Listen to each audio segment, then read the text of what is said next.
Welcome to Wisdom for the Present, where we take ancient truth and bring it into clear, modern understanding. This episode uses AI-generated narration based on human-researched and written material. And, I feel like the cultural caricature we have of Confucius is, well, it's pretty one-dimensional. No, totally. It's usually just this rigid, unsmiling rule maker. Exactly. Like he's just sitting on an isolated mountaintop dispensing fortune cookie wisdom. We picture this guy who is entirely detached from, the messy realities of human emotion. But in this deep dive, we're looking at books 5 through 8 of the Analects, and we are confronted with a radically different figure. Yeah, a completely different guy. You meet a man who is, frankly, prone to bouts of severe burnout. Which is so relatable. Right. And he gets fiercely sarcastic with his students. Plus, he's desperately trying to save a society that is literally burning to the ground around him. Yeah, which brings us to our central question for this exploration. It's a question that haunted him, and honestly, I think it continues to haunt us today. How do you maintain absolute internal integrity in a system that seems entirely designed to reward, superficial performance? That tension, the gap between the internal reality and the external performance, that is the absolute bedrock of his entire philosophical project during this period. We really have to strip away our modern assumption that philosophy is just some luxury born of leisure. Like guys sitting around sipping wine and pondering the universe. Exactly. In the spring and autumn period, philosophy was a matter of sheer survival. The Zhou dynasty's centralized authority had completely collapsed. What was left was this fractured, violent landscape of competing warlords and vassal states. Just a total power vacuum. Total chaos. The social fabric was disintegrating, and the rulers of these states were frantically searching for military strategists. They wanted cunning diplomats. Essentially, they were looking for ancient management consultants who could offer, ruthless efficiency and ways to crush their enemies. So Confucius steps into these courts, and he completely rejects the premise that better military tactics will solve the crisis, right? He does. He argues that the systemic collapse is merely a symptom of a much deeper disease, which is the degradation of individual character.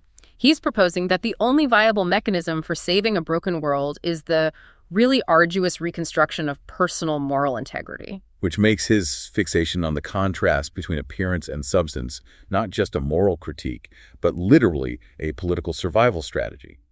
He views the gap between how a person presents themselves and who they actually are as a structural threat to society. Yes, exactly. It's a structural threat. I'm looking at Book 5, Chapter 24, where he discusses the behaviors that bring him deep shame. He singles out, and I quote, fine words, an insinuating appearance, and excessive respect.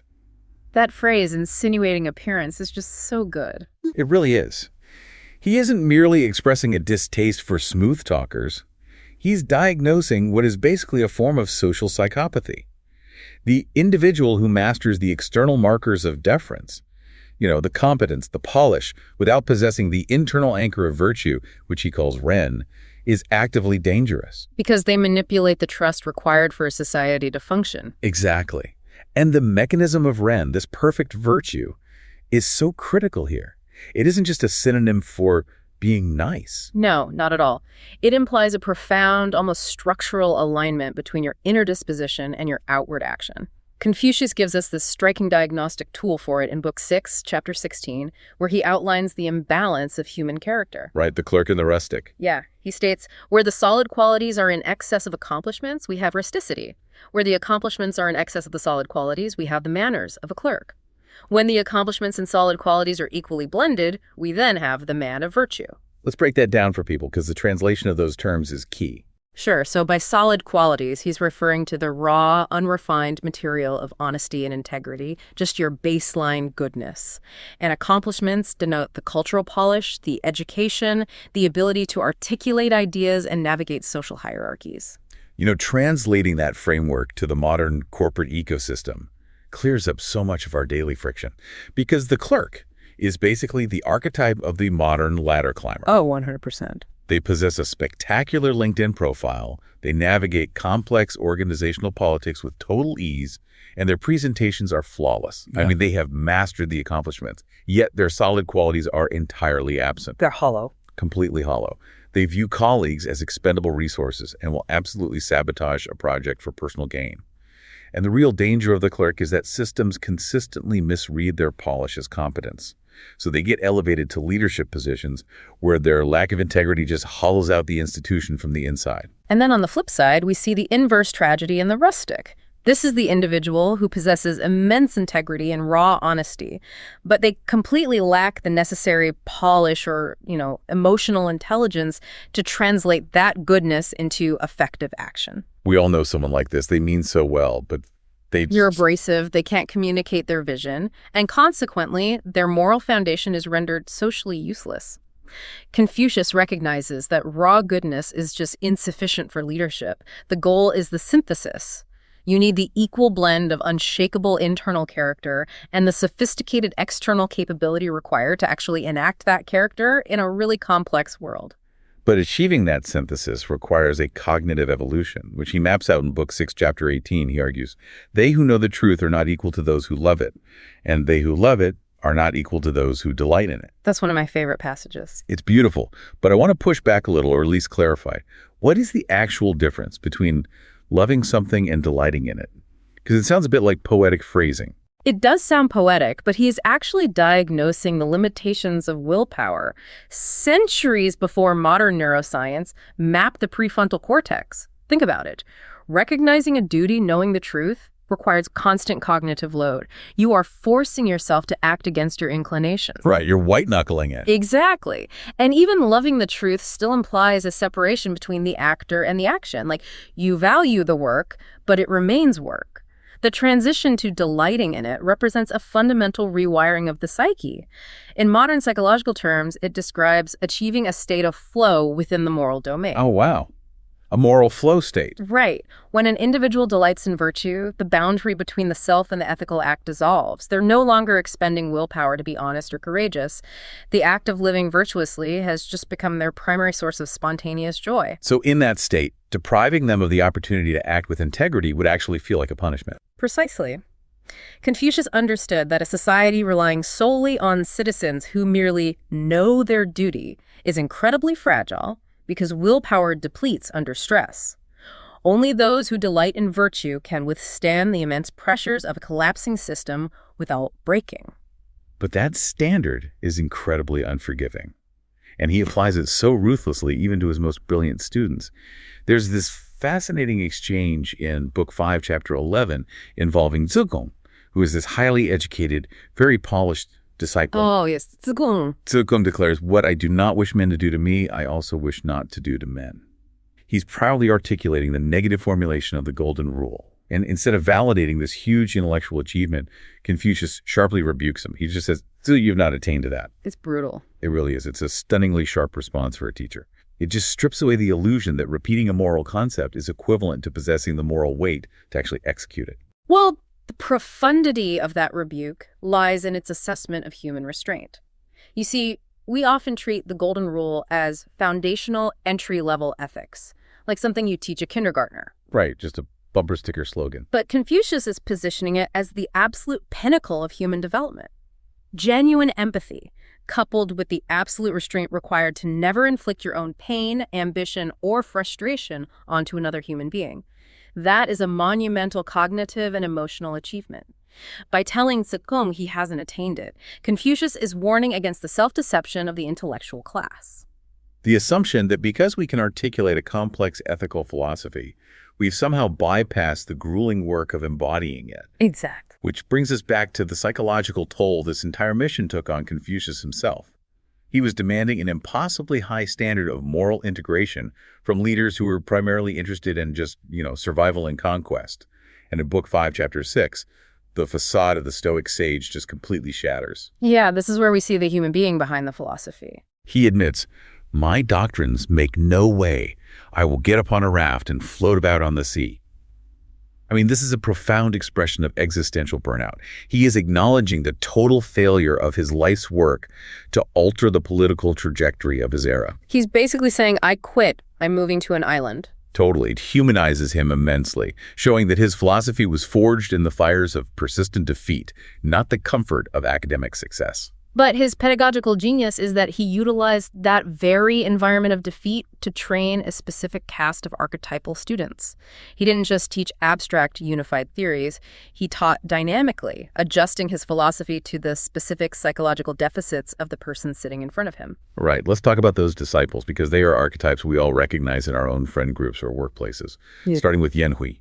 Yanhui is the embodiment of the flow state we discussed earlier. In Book 6, Chapter 9, Confucius marvels at him. He says, "With a single bamboo dish of rice, a single gourd dish of drink, and living in his mean, narrow lane, while others could not have endured the distress, he did not allow his joy to be affected by it." He's living in a slum, essentially. Yeah. Yanhui is the ultimate proof of concept for Confucius.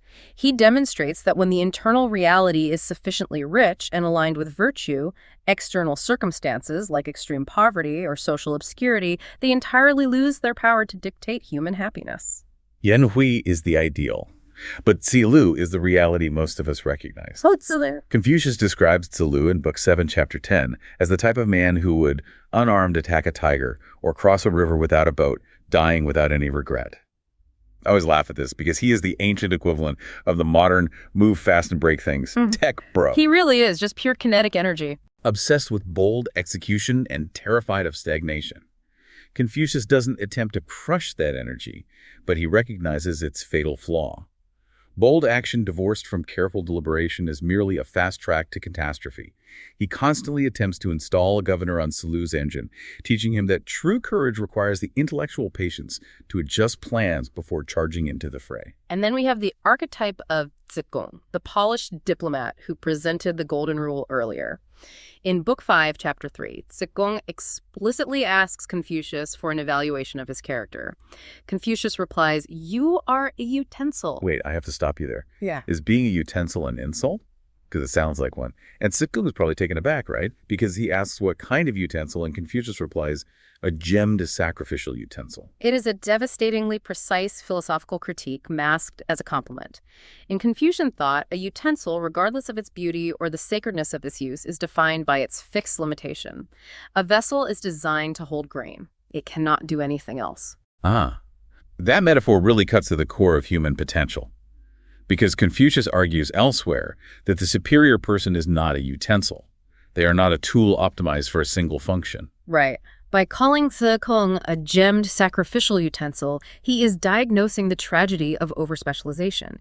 He's telling his student that he has polished his diplomatic and intellectual skills to such a high degree that he has become highly valuable to the court, but he has sacrificed the broad, adaptable, boundless depth required for profound moral leadership. So he's a beautiful tool, wielded by a broken system, but totally incapable of repairing the system itself. Exactly. And that tension between becoming a useful tool for the current system versus developing the moral density to transcend it, that is exactly how this ancient text maps onto our 21st century reality. The translation from the spring and autumn period to the modern information economy is just seamless. So how do we actually translate this? Let's talk about modern applications. Well, for instance, Confucius offers a radical recalibration for how we evaluate human capital. In Book 5, Chapter 9, after dealing with a student named Sai Yu, whose behavior deeply disappointed him, Confucius alters his entire framework for trust. He declares, "At first, my way with men was to hear their words and give them credit for their conduct. Now my way is to hear their words and look at their conduct." That is the ultimate BS detector for work and leadership.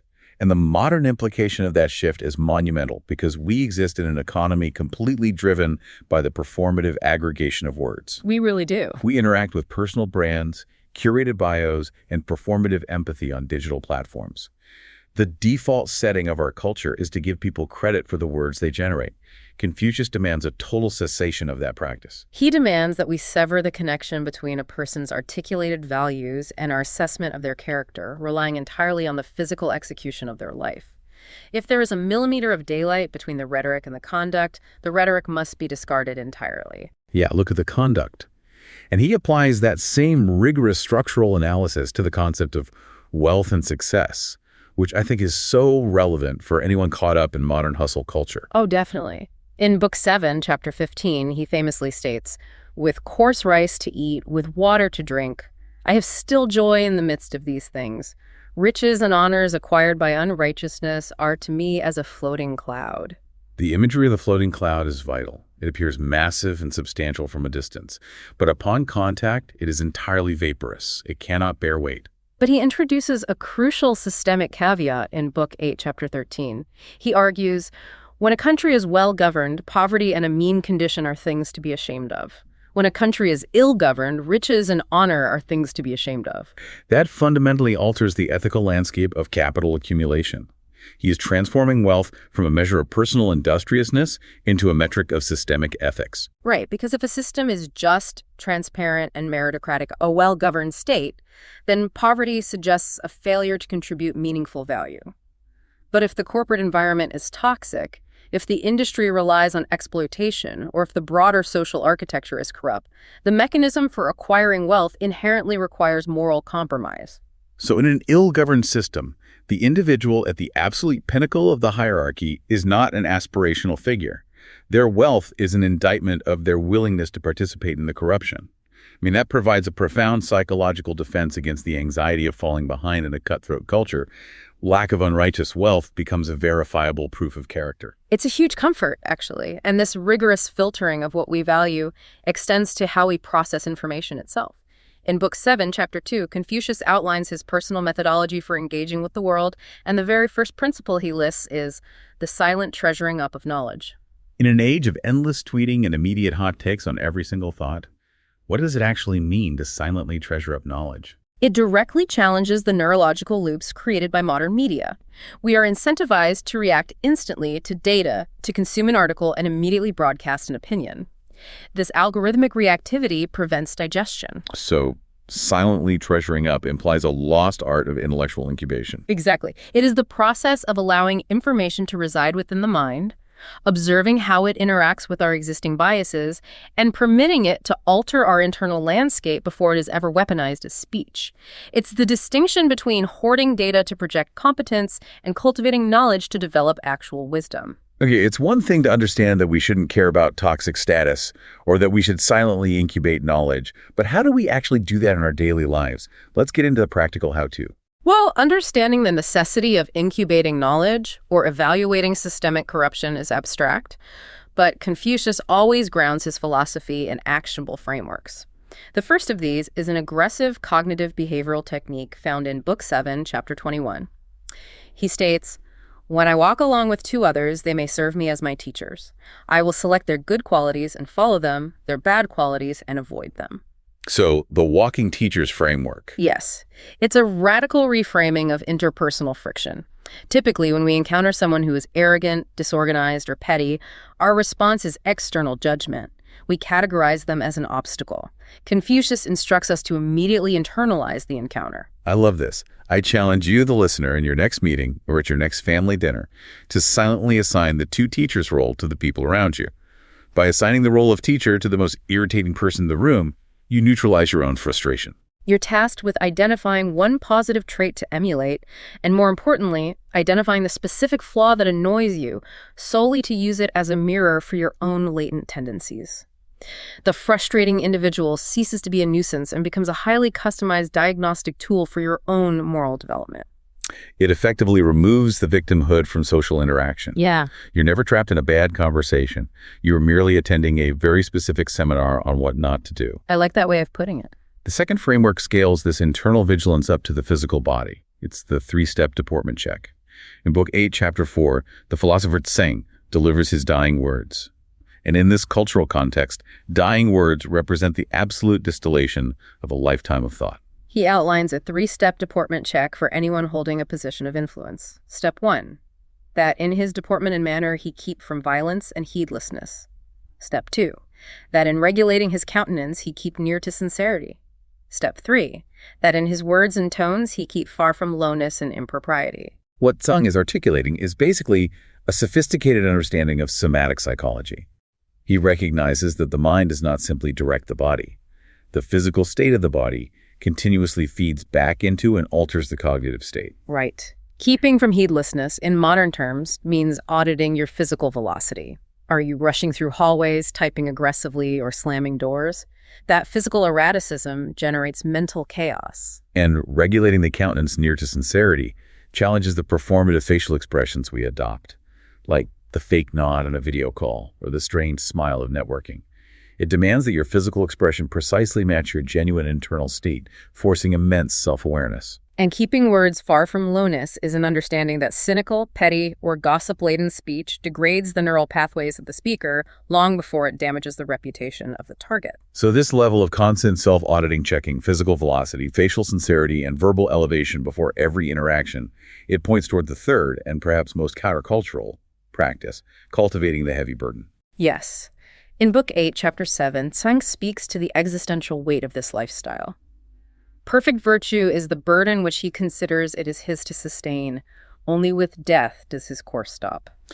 I mean, modern self-care culture often tells us to drop our burdens, to protect your peace, drop your baggage, and achieve a state of weightless tranquility.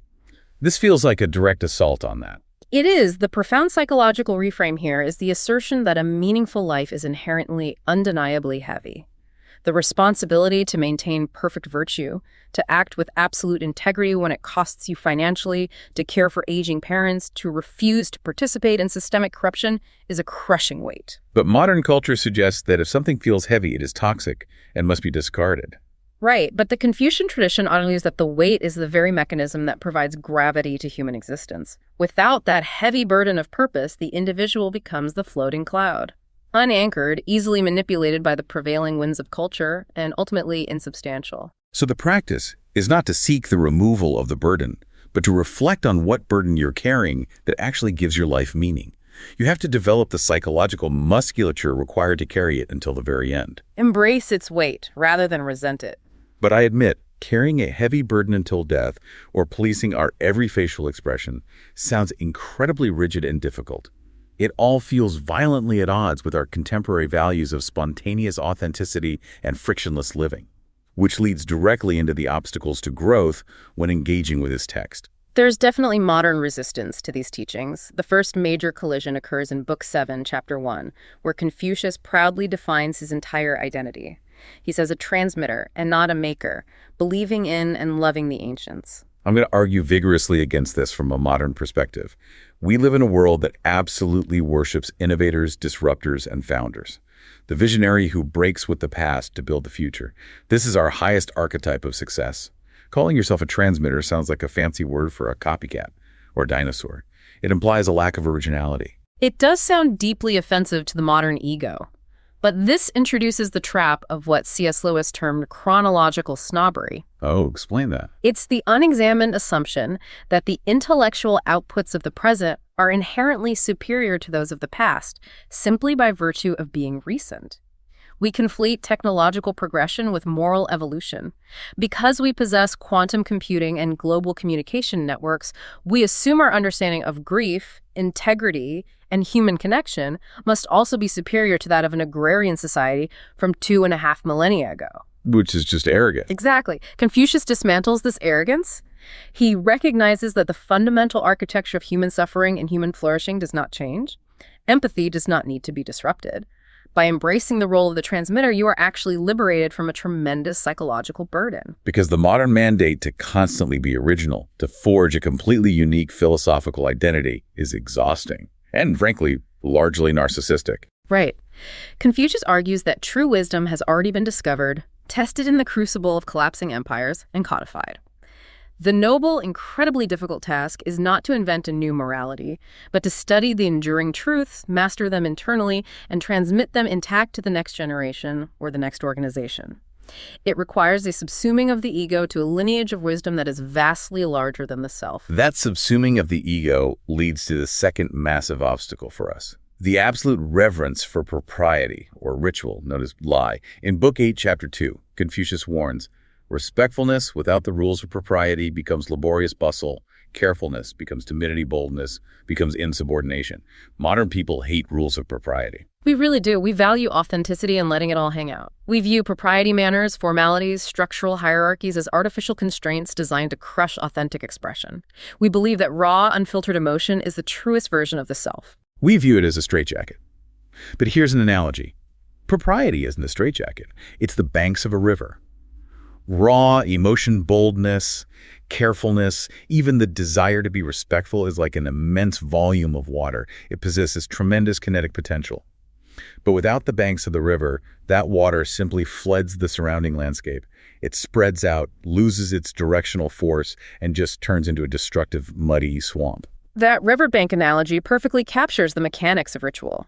Boldness without the structure of professional respect isn't courageous. It's just an employee screaming at a manager. It's insubordination. Right, and carefulness without the established rituals of risk assessment isn't prudence. It's paralyzing anxiety, timidity. The rules of propriety, how we speak in a boardroom, the rituals of a funeral, the formalized boundaries of a mentorship, they do not exist to suffocate our authentic energy. They act as the riverbanks that channel our raw, chaotic intentions into constructive, forceful impact. They introduce the necessary friction that slows down our limbic emotional reactions, allowing the higher executive functions to engage. Okay, I acknowledge that the banks of the river are necessary, but this is precisely where we must practice some discernment. Some of the specific rules Confucius observed were tied to a very rigid, ancient class system that we shouldn't necessarily swallow whole. The elitism in the text is undeniable. It is deeply uncomfortable. Yeah, in Book 6, Chapter 19, he states, "To those whose talents are above mediocrity, the highest subjects may be announced. To those who are below mediocrity, the highest subjects may not be announced." And it gets even more paternalistic in Book 8, Chapter 9. "The people may be made to follow a path of action, but they may not be made to understand it." As a modern democratic listener, that sounds like gatekeeping knowledge, an assertion that the masses are just incapable of philosophical thought. If we read it as biological determinism, it must be rejected, absolutely. But we have to help listeners navigate this impartially and apply pedagogical realism to the specific context of his time. Mass education and the economic surplus required for universal literacy simply did not exist.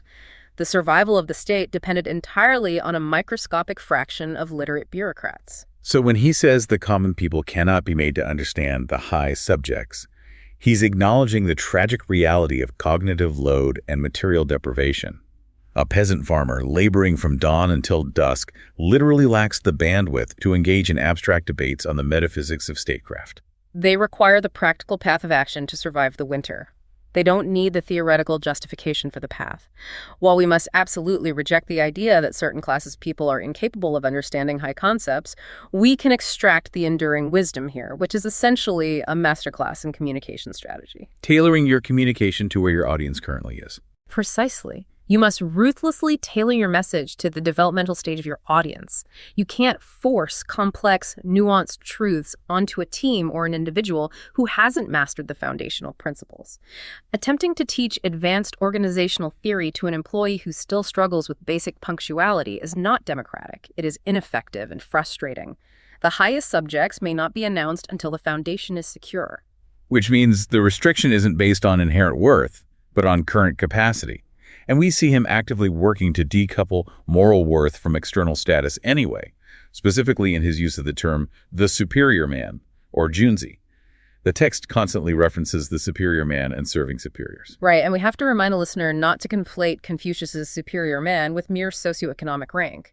In his era, junzi strictly denoted a blood aristocrat, someone born into nobility, regardless of their behavior. But he performs a radical linguistic hijacking here. He does. He retains the culturally prestigious term, but completely hollows out its aristocratic definition, refilling it with moral criteria.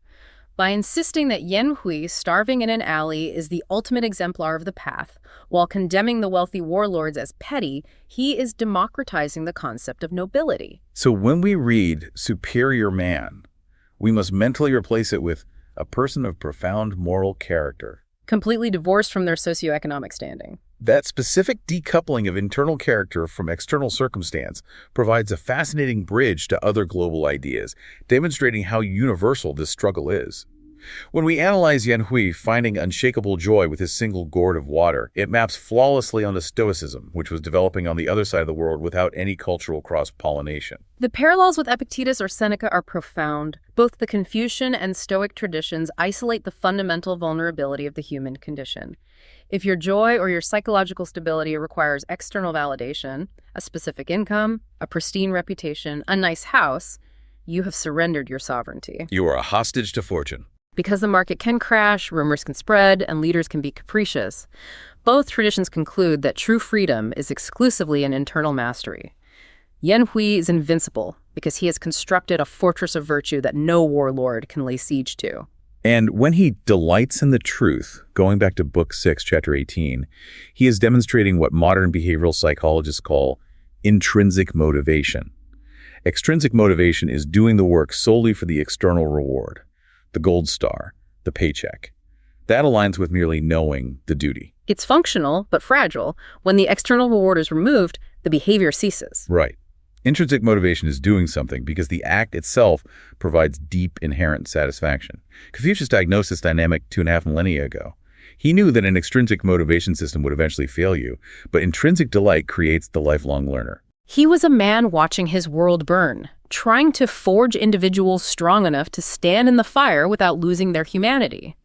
He demanded that we look past the polished words of the clerk, that we channel our chaotic energy through the riverbanks of propriety, and that we willingly shoulder the heavy burden of consequence. It requires an absolute refusal to participate in the illusions of the era. Which brings us to a final provocative thought from Book 7, Chapter 25. Confucius outlines the characteristics that make it nearly impossible for an individual to possess constancy, to have real, solid character. He warns against having not and yet affecting to have, empty and yet affecting to be full, straightened and yet affecting to be at ease. That phrase, empty and yet affecting to be full, is a devastatingly accurate description of modern psychological fatigue. It really is. And I want to leave you, the listener, with this thought to mull over. Look at the architecture of your own life. Look at your digital presence on social media or the polished persona you wear in your corporate environment. Where are you currently empty, yet expending massive amounts of energy affecting to be full? Where are you pretending to possess more certainty, more wealth, or more happiness than the reality actually reflects? The performance of fullness is what drives the exhaustion. Exactly. Consider what would happen to your stress levels if you simply allowed yourself to be exactly where you are. If you dropped the exhausting performance, the facade of the polished clerk, and chose instead the quiet, heavy burden of actually doing the work of becoming better. That's the heart of this section. This is wisdom for the present, where understanding leads to clarity, and clarity shapes how we see and live. We'll see you in the next episode.